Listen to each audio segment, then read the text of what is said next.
before he makes up his mind on whether this was a good budget or a wow budget. We do have two special guests now waiting for us. Adi Godrej, the chairman of Godrej Industries, and right here in the studio with us, we've got Bobby Parekh of BMR. Mr. Godrej, we'll come across first to you on what you make of this budget. I mean, some investors are saying it misses the wow factor. Is that a disappointment for you? Well, I think the budget has been good on many fronts. One, I think it will help GDP growth. The large investment into infrastructure, the great emphasis on agriculture and social infrastructure will help, I think. I think some of the steps taken for the long term in terms of black money and others will be very useful. I think some of the other announcements for the long term also will be good. For example, I think the fact that he wants to bring corporate tax rate to 25% in 4 years' time is a good move. At the same time, I think manufacturing has fallen between two stools because he doesn't want to give any new incentives any sector of the economy because he wants to bring corporate tax rate down. But this year he has not brought corporate tax rate. In fact, corporate tax rate has gone up because the 2% surcharge which he announced he will charge on higher income individuals is evidently applicable to the corporate sector too. So I feel that manufacturing will not get the boost we expected this Make in India budget to provide. GST, the Godrej, yes, he given a timetable, but it's April 2016. Is that a bit of a disappointment? That was expected. No, I think nobody expected it to be implemented before that, but I'm very glad that he has given a date. I think that's a good date. People are encouraged by the date. I hope they're able to stick to it.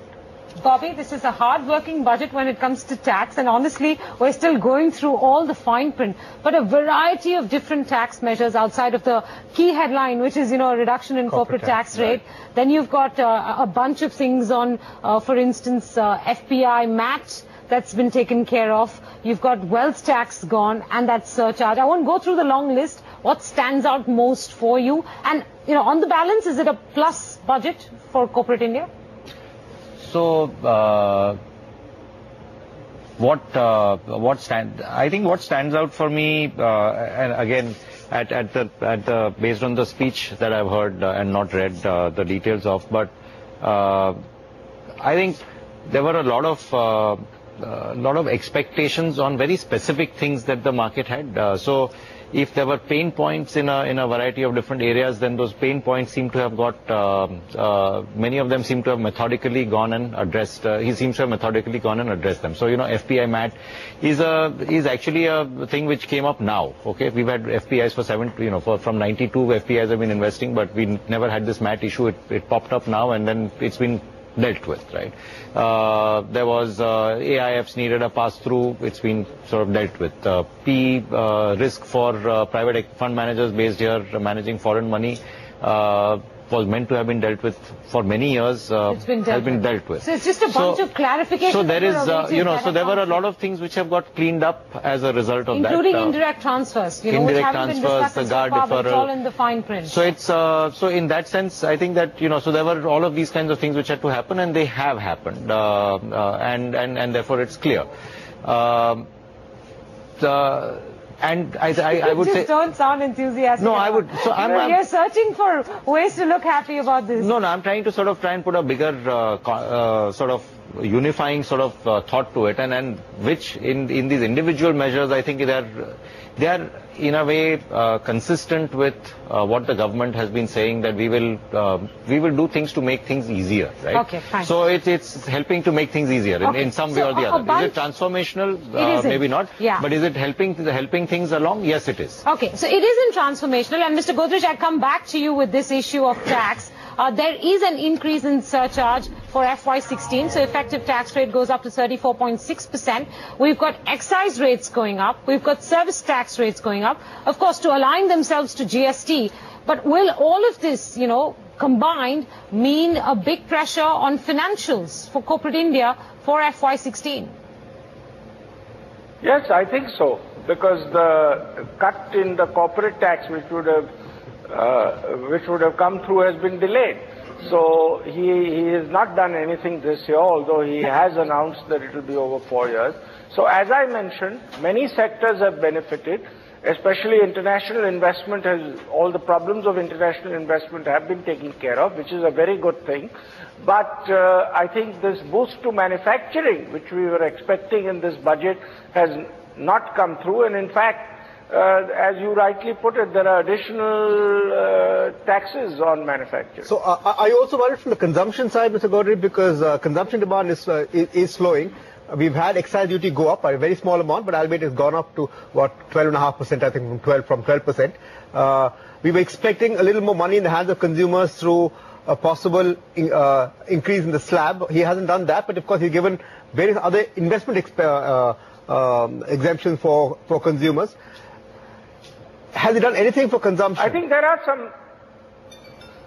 are some provisions which will help consumption increase. It may help savings. Taxpayers will have to pay less tax. They'll get more exemptions on certain accounts.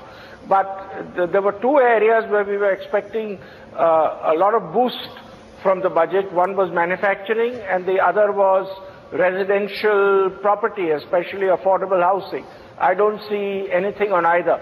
But as you rightly put it, we need to see all the details before we can finally decide. Okay, I have a final question for Bobby on this, and that has to do with this anti-black money trust. While in principle it's a great thing, I'm a little worried about what multiple new laws, right? So he's already announced 2 new laws. Correct. One law against black money and foreign assets, and then he said another law which is a Benami transactions prohibition bill.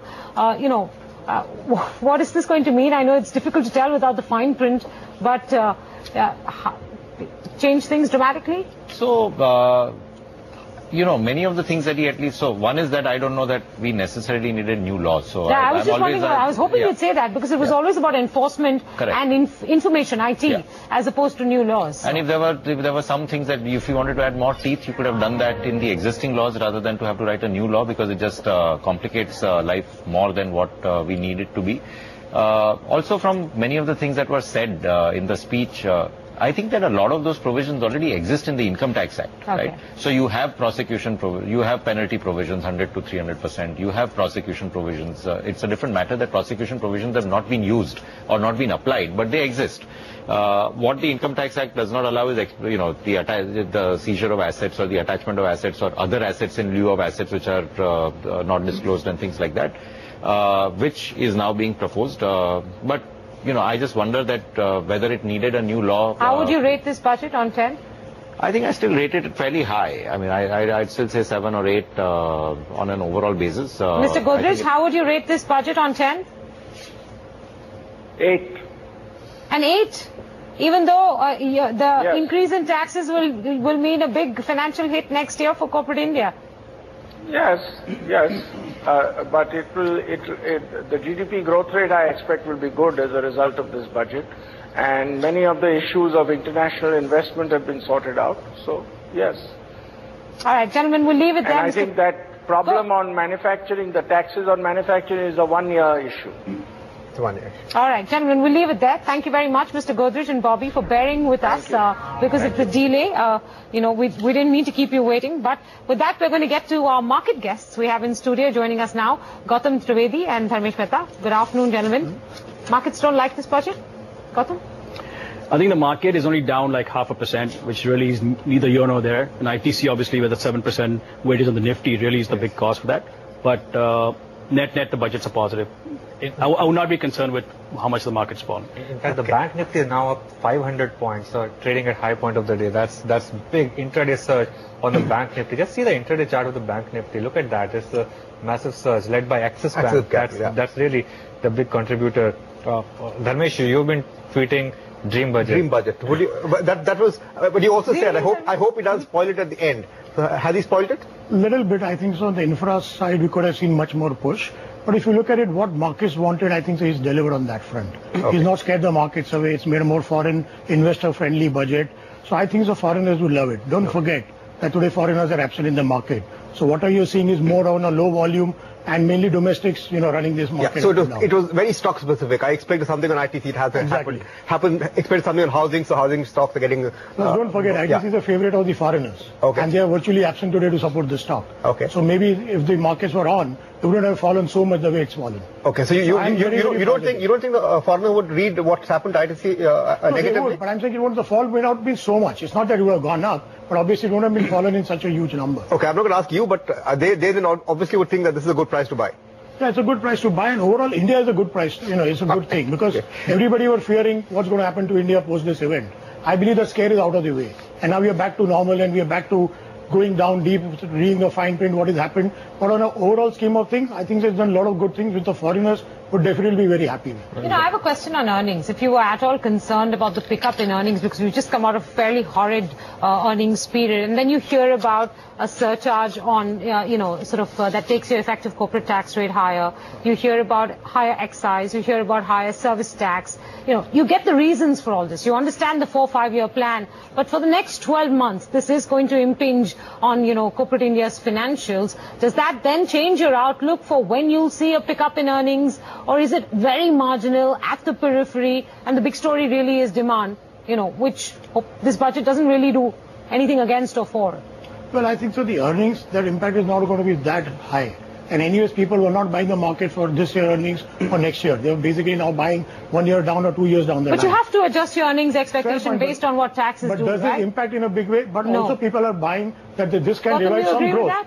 No, I'm saying this can revive some growth also in the economy, which can cover up for the... But that's not going to happen in 12 months, for sure. Maybe in 6 to 12 months it can happen, for sure. Well, I don't see any infrastructure projects going up in 6 to 12 months. No, but you have all the power projects coming online. I'm taking a very short to medium term view. I understand the long term is good. We have milestones, we have direction. Nobody's complaining about that. I'm saying 12 months, Gautam, does this change your view of... No, I think what you're saying is absolutely right. I think the fact that this budget really hasn't done that much for domestic consumption or to revive the domestic consumption. Neither for or against. No, I think it has probably done a little bit negative as well, because they've increased the service tax, and I don't see any significant way where consumers are going to come back and start spending. And to that point, to your point actually on the capex cycle, in fact I was having a conversation with a recently with an FI, and one of the things we discussed really on that was that there is no reason for incremental capex even in the next 12 months, because capacity utilizations are only 60-65%. Sure. So why on earth would anybody put up incrementally more capacity? Absolutely. But if you don't revive demand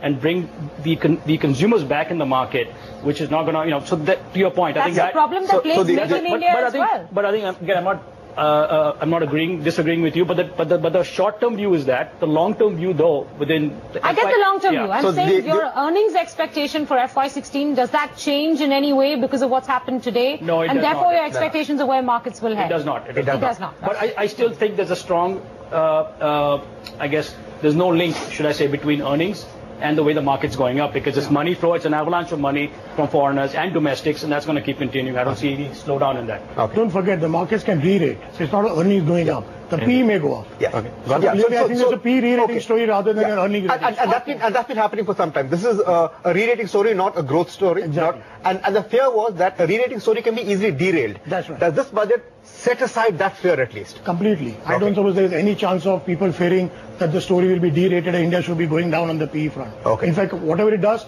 it will increase the PE rating. Okay. Gautam, a word on private banks, the way they have surged, and a large part is because of Axis Bank and the whole FDI, FI angle, the composite cap. Do you think the leadership is back with the banks, with the private banks? I don't think it ever left. So let's get real. I mean, the PSU banks have historically been trading bets. No, from the market's point of view, the private banks corrected quite a bit over the last 1 month or so. 15% or so. ICICI was down 14% or so last month. No, fair enough. I think from a longer term perspective, people do not buy PSU banks. Unfortunately or fortunately, it's a different debate. Do not buy them with a long term perspective. They buy them as trading buys. The stocks are trading at 0.5x or 0.4x price to book. Stocks go to 1.2 and they sell them. So that's unfortunately been the trend for the last 20 years, literally. Okay. Dharmesh, still room for banks to go up from here? Absolutely, because this FI-FDI opens up almost 20-25% limits in a lot of banks. Okay. But I think so. And one more point I would like to see there is it shouldn't be waiting on the companies to approve it. It should be an automatic approval for all the FI limits. You know, the thing which has to be needed is absolutely... You want to do away with shareholder approval, board approval, is it? Well, if the government is agreeing to you to do Governments don't own companies. No, but I'm saying is why do you need a board approval when it's automatically allowed under the route? So why should the board decide when to increase the limit or decrease the limit, whichever way? Okay, we won't get into a long debate on this. On that point, we're going to take a break. We'll debate it in the break. Yeah, we'll take a break at that point in time. We're long overdue for a break. We come back with Dharmesh and Gautam, and we'll come back in just a bit.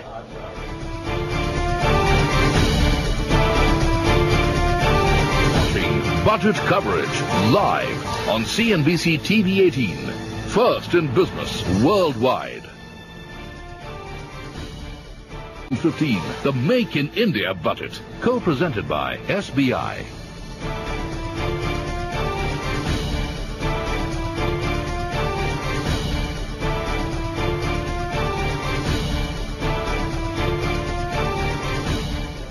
Welcome back. You're watching Closing Bell on Budget Day. The market's now in the green. We're very close to 8,900, almost 0.6% higher. That's a 52-point gain on the Nifty. The Sensex 127 points higher at 29,348. So some interesting closing moves coming in. The mid-cap space, though, unfortunately, at this point in time, is still fairly flat, but it has recovered from the lows of the day. Gautam, you know, would you approach this market any differently now that this big budget event is out of the way? For instance, in the run-up to the budget, everyone was recommending infrastructure stocks, capital goods stocks, because, you know, those are the things that you expect a budget will benefit. Do you see that much of a benefit? Would you continue to look at them as potential investments right now, or wait for the economic cycle to pick up? I think as much as there's a thrust and a large thrust on infrastructure, the companies that can actually implement the projects are still very much underwater. So with the exception of L&T, everything else is basically a basket case. So there's no quick fix or a remedy for their debt, which of course, you know, sitting there, and you look at whether it's Alanco, the GMRs, GVKs, and all of those companies. So that is obviously a concern. And I think the government will have to step in and actually fill up that gap of actually incrementally spending more money, because private sector companies, with the exception of L&T, don't have the balance sheet to actually even take on fresh projects. So they still don't look appealing to you after this budget? They do not look appealing. They didn't, and they don't at right. This point in time. time. I think for that matter, anything that's high debt, whether it's infrastructure or not, is clearly unappealing at this point. So L&T, would you have a call on that? I would be positive. We remain positive on L&T, yes. You have, and yes. You continue to do so, because they would sort of typically be the biggest beneficiary of any big... It's the most liquid and obviously large cap. So, yeah, from a foreign investor perspective as well, it would be a favorite. What about consumption goods or consumption good-related companies, Dharmesh? This budget, like we've already discussed, does nothing for consumption. In fact, could be a bit negative because of service tax and excise tax increases. How would you sort of approach that story? See, a lot of the consumption goods stocks have been valued fairly also. So they have run up before that. So clearly, on a short-term perspective, they may not outperform the market. But, you know, I'm assuming that next 6 to 12 months down the line, when the large infrastructure projects come online, or your power projects come on board, there will be some impact to the domestic consumption story. So I will still say people will play it via banks or, you know, those kind of ancillaries rather than direct consumption stocks, because they've been fairly valued and have gone up a lot in the last 1 year. But then people will find avenues to go and play this. Like as you were mentioning infra. Okay, I can't buy infrastructure, they are so tiny and so highly leveraged. I may go and buy the ancillaries like cement or maybe, you know, logistics companies, something like that. You know, transport companies, something of that sort. Haven't they run up already too much, or? Yes, but the opportunity size is so huge. Please understand, we've not done anything on infra front from last 3 to 5 years. So the size itself is big. So even some small mid-cap infra stock, which is going to be stock specific, project specific, that can also run up a lot because the size will be so huge, which can easily impact the earnings in a very big way or lower the debt profile, or they get money right from the investors by doing QIPs or raising money. That can change the entire profile of the company again. So I would say it's going to be stock specific. It's not going to be as a macro play that I buy all infra. No, but few of them definitely will outperform them. You know, the three big seemingly negative things that seem to have gone out of the way, right? The budget's done with. So the worst news is all out and done, if there was any worst news to be had. If you listen to Janet Yellen last week, you know, you're not expecting a rate hike, and if you are, an incremental rate hike in the second half or maybe the last quarter of this calendar year, right? The Greece problem right now seems to be on ice, at least for a while. So what are your clients telling you? I'm sure you've been on the phone with them all through the course of the week this afternoon. Are your foreign investor clients telling you, look, India looks fabulous at this point in time, and great benign global context. I think so. India is in the most sweet spot possible, and the fear factor is out of the way. So I think this was the only thing which we were waiting, saying, like I got a lot of clients, we are offering some stocks to them, they said, let's do it next week. Let me see how the budget is, after that I'll decide. And what are they saying today while you've been talking to them? They're on holiday. They're on holiday. Okay. Let's be very honest, all the long onlys which you want are on holiday today. Indeed. So they can't do even if they want to. Indeed. So obviously you start hearing from Monday. But is that budget something that they are dying to buy on 9:15 on Monday morning? No. But on a period of time over next 2 to 3 months, I'm sure the FI holdings will start rising again. Dharmesh, is a rate cut next trigger? I mean, that's something a lot of people are talking about. This is hardcore markets for you, no? We've barely finished with the budget. No, the budget is out of the way. Maybe monsoon is on the way. Monsoon is on the way now. No, but rate cut is something that a lot of people spoke about post-budget, that, maybe RBI will look at something like that. So could that be the next trigger? So the few concerns are that because the fiscal deficit targets have been revised or extended, whether that can fear the RBI to cut the rate soon or maybe later. I hope it is sooner than later. So the market is surging right now, Menika, by the way. Yeah, I know. So, A big move back up. Clearly, we've said something right on closing bell to change the mood. We've got the new big bull here in studio, right? If we could call him that now. But Gautam, are you feeling more bullish about Indian equities today, right now, at this point in time, than you were, let's say, Friday afternoon? Or even this morning? Or even this morning? No, the answer is yes, clearly. I think the fact that they've postponed GAR by 2 years is a huge relief, especially for foreigners. I think the impact the announcement of GAR had when Mr. Mukherjee was then the finance minister was even bigger on and more negative on the FIs than it was on domestic investors. So I think that clearly is, postponed for the time being. I think the other thing, of course, and it's not going to be retrospective. It'll all be prospective. Exactly. And if it does come up, who knows? Maybe they will can it completely. The other thing, of course, is the black money. I think, as much as Bobby said that some of these provisions already exist, but I didn't even know they existed. And if they did, the severity of the And penalties is massive. the 10-year imprisonment. So it's clearly. It could actually broaden the base, although optically it looks like a reduced. I think broadening the base in this country is an uphill task, and we are a bit like Greece in that sense, because actually, people this could mean more litigation because you have to get through this. I don't mean to knock it for what it's worth, right? But in the first phase, it will mean more litigation more than anything. That's right, exactly. But the fact is, maybe it scares people into paying taxes, and I hope it does. We do need more honest tax-paying citizens. Last word from you. FMC merging with SEBI, I think is the first step, and maybe too early in life, whether foreigners can be allowed to invest in the commodities exchanges. Then institutionalize the entire exchange. I believe that can be a big thing for India also. Okay, gentlemen, before we let you go, quick thoughts on your sort of key elements of your investment strategy here onwards, especially Monday. Gautam? Yeah, I think we're positive on cement, and we continue to recommend cement, commercial vehicles, and the private sector banks. These are the top 3 picks. No, we didn't ask you today investment structure. We asked you for Mondays. So long term. Long term. Well, the market's very long term. I know. Monday is a full 48 hours now. 10 minutes to go for this market. So it's too late to do anything now. Dharmesh? For me, it's banks, banks and banks. Banks and banks. All right. Thanks very much for joining us. We do have more market experts joining us as we move this conversation to a more stock-specific conversation. As they get seated, we'll introduce them, but we have Prakash Diwan with us already, and Sudarshan Sukhani is also with us. Siddharth Pamre joining in as well, and Mehrabu Nirani will be with us in just 30 seconds from now. Sudarshan, first a quick word from you on this late trade recovery and the reclaiming of the 8,900 level. Well, I'm very pleased. I have been upbeat saying we should be on the long side even today morning. The intraday volatility cannot be just accepted in the sense that, it has to be accepted because that's how the markets work. Now we are back to charts after all the news, and the charts tell us that the short-term trend is up beyond the long side, and we have an exit. That's 87.20. So far as 87.20 is being defended, we buy on dips, buy as we speak, and stay long. Okay, Prakash, if I can come in here, what led to the disappointment and what's now led to the, apparently the markets now seem okay with the budget? No, I'm quite surprised about the disappointment. I don't see any disappointment. But given the kind of, technical setup of the market, it was very easy for people to go short on stock futures, on the index futures. And remember yesterday's buying, you can't be selling those cash buying that you had, because today's and yesterday's settlement have been combined. So it's a great situation for anybody to short. And you look at the counters which have taken the hammering. It's heavy-weighted counters which could influence the index. It's the ITC impact that you see. And it's only the stocks that are in the future segment, F&O segment, that have taken a hit. The rest of them are still rock steady. I mean, and this bounce back is basically very clearly the short covering that you have in an intraday opportunity. So you have a 500-point span in a matter of 5 hours.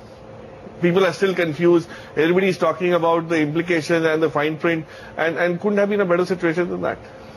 So that's a quick call on the Bank Nifty at this point in time, and stocks you like and stocks that you don't. Good afternoon. We rate, budget quite well from a long-term perspective, but from pure short-term perspective, Menka, I don't think so. Foreigners or active traders are going to like too much, and the current momentum which was there in market since last so many months, be it Bank Nifty or Nifty, that may take a breather now. What we are suggesting at this point of time is to square off, most of your long positions. Today, if you see, it's only banking and some of the IT names which are supporting this market.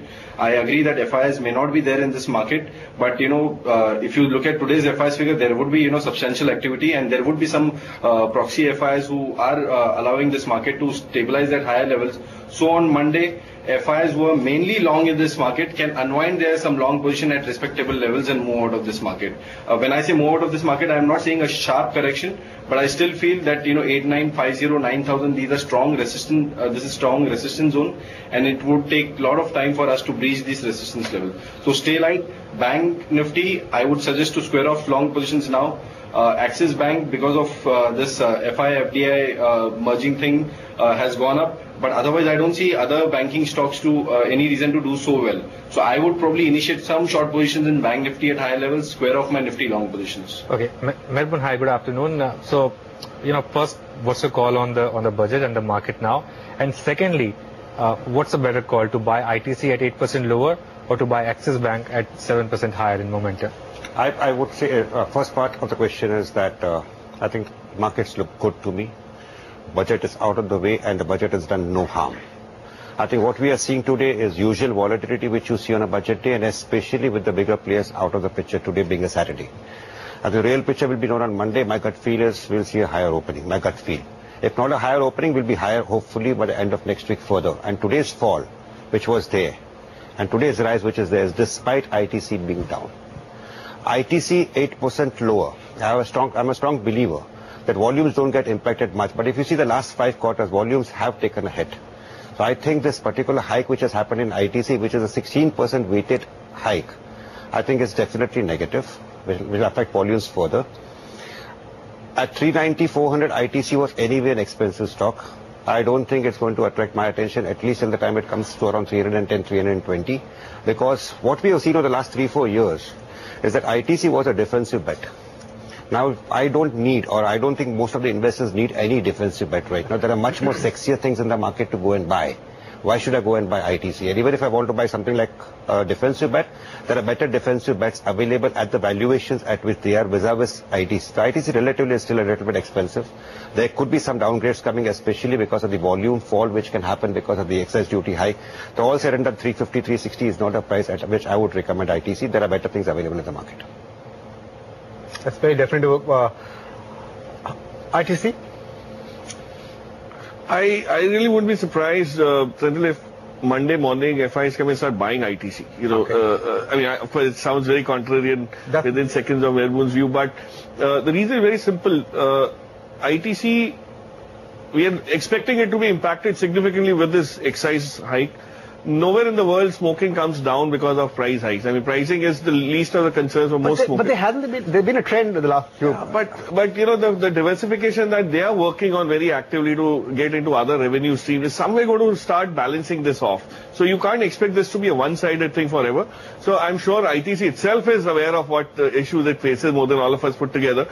And they've done enough to diversify the revenue stream from the FMCG business. And they're adding so many streams to that.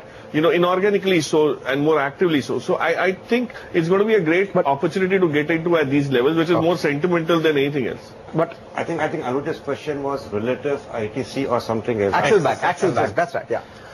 I think Axis Bank definitely yes, and there are much better pockets, much better stocks available in other sectors vis-a-vis ITC. So ITC, what Prakash is saying, agreeing to him to some extent, I'm saying 320. 320 may not come. But am I buying at 360 and expecting more than 10% returns over the next 12 months? My answer is no. Okay, Sudarshan, 1,000-point rally in the Bank Nifty in 2 days.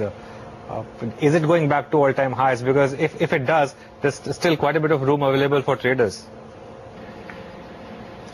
Yeah, it is. Although after a 1,000-point rally, it's very fair to expect that the instrument will quieten down, consolidate.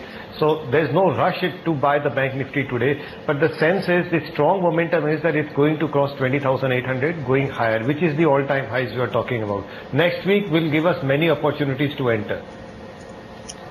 Okay, the other stock which is now rallying quite a bit is Ashok Leyland. So that stock is now higher by about 6% or so. Clearly, that custom duty helping the stock. Mehboob, any call on that stock? Yeah, on the whole, I would really like to know the exact number as to how many crores worth of commercial vehicles are imported in this particular country. I really don't have a number to that. But definitely it's a positive, 40% becoming 10%, and the way the stocks reacted, Ashok Leyland and Tata Motors. But between the two, I still prefer Tata Motors. I still prefer Tata Motors not because what the budget has done for commercial vehicle sector, because I don't bother too much about what is happening to Tata Motors in India. But as a stock, I prefer Tata Motors any day. And I don't think I'm going to include both the stocks for me or for my clients in their portfolios. 10% to 40% is the other way around. The other way around for the custom duty hike. So that stock-specific trades, what's a good trade? Any BTSC kind of trade that you would want to initiate, given that Monday could be quite interesting again? I'll short L&T at current levels, Anuj. The stock has shown breakout, and today's fall, when it came after the budget, it was resembling as a false breakout. Again, stock has bounced back. This bounce back has happened mainly because of short covering, and we have not seen any fresh formation of long positions. And there are still a lot of short positions which are there in this market, which were created around 1750 odd levels. So they are not far away from current levels. So that is one stock I would short. Also, I want to say, before the budget, everyone was saying that this is going to be dream budget, this is going to be game changer. And after budget, if you say that, it's not a bad budget or it has not done any harm, this itself says that, I was going to say the same thing when Mehboob said it has not done any harm. I said, but I thought the expectation was that it won't not only not do any harm, but it will do great big things for this economy. I think the finance minister committed to doing that. Those were the expectations. Previous guest said it was a dream budget. I think it's a reform budget. I think I'm calling it the plug and play budget because it's allowed. Yeah, well, that's what Ashok was calling it as well. It's a quiet reformist budget. It's not a big bang reform budget, which if those were the expectations, in the last week or two as the markets were running up, that clearly has not panned out. I think India has changed from 91 and 97, where you could have. I agree with you. I'm in your corner. I'm also agreeing with Siddharth on what he was saying. Oh, in both corners. Okay. Okay, 20 seconds to go for market to close, Menika. Yeah, 20 seconds to go for markets to close. And take a look at what a grand recovery we've seen in the last half an hour or so. So we're now